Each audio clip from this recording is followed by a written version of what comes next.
Il y a 2% des gens qui ont donné de plus de 5 000 euros. Ils aiment beaucoup cela. Ou ils ont envie que le pays change beaucoup. Parce que ce n'est pas que personnel. Bon, je serais dépendant d'intérêts extérieurs si j'étais rémunéré par des personnes morales. Je ne le suis pas.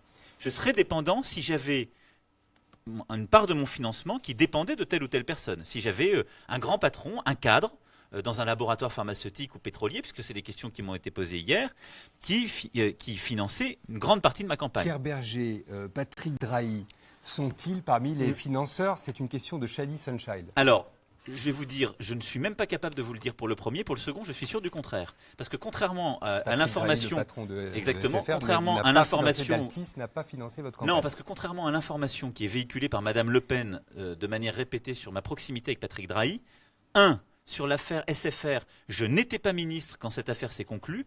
2, l'État n'avait aucun moyen de peser dans la vente d'SFR au groupe de Patrick Drahi parce que l'État n'était pas au capital, ça appartenait en totalité à Vivendi. 3, la seule fois où en tant que ministre j'ai eu à connaître des affaires de M. Drahi, c'est pour m'opposer à son rachat du groupe Bouygues. Et je vous renvoie d'ailleurs de mémoire à une qui avait été faite par le JDD à ce moment-là, où je m'étais très clairement opposé et fortement. Donc, c'est de la diffamation. C'est ce que j'ai dit hier à Madame Le Pen. Mais derrière, moi je peux vous assurer que je ne suis pas, et ma campagne n'est dépendante de personne, puisque quand on a 32 000 donateurs, on ne dépend pas d'un donateur.